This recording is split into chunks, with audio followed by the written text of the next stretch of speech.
The fact that the universe is so dynamic, stuff is happening all the time in the universe. Inconceivably fantastical stuff is happening in the universe. Now we know more with the James Webb Telescope. So the universe is clearly going somewhere. It is very active. If the physical universe is a representation of the mental state of mind at large, or the mental state of God, whatever you want to call it, then that mental state is not in a point of equilibrium.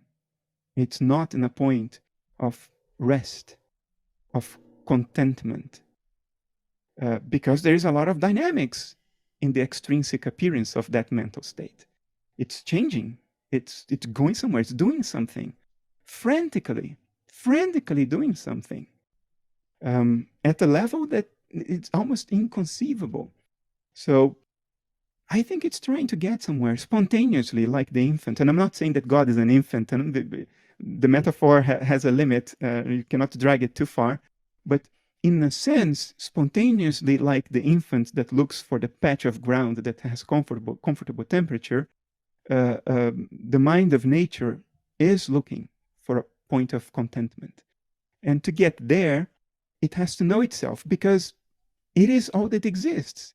Its discomfort, its lack of contentment is a state of itself. It's not a state of an external world. There is no external world. There is only itself. Now, you can relate to that when you think of yourself being restless, when you're torturing yourself psychologically. You're not content. You're trying to move your mind somewhere. But often we are, almost always, we are incapable of or autonomously driving our mind to a state of rest and contentment.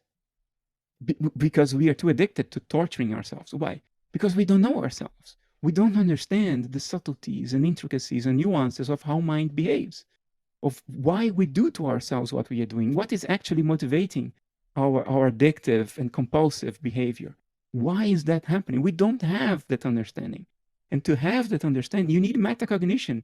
You need to be able to not only experience your mental states, but to know that those are your mental states.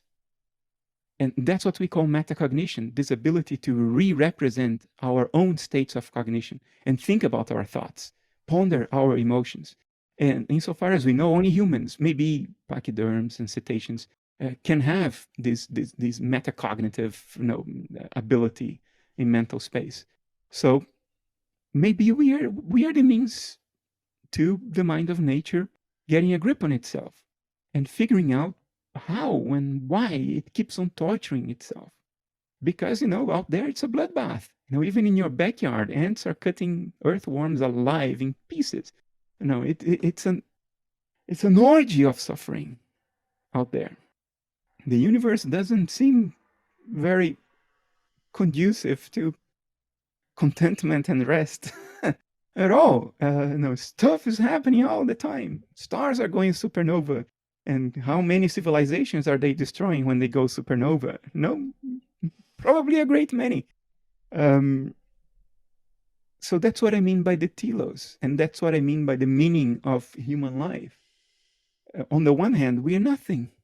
We're nothing. We don't even exist.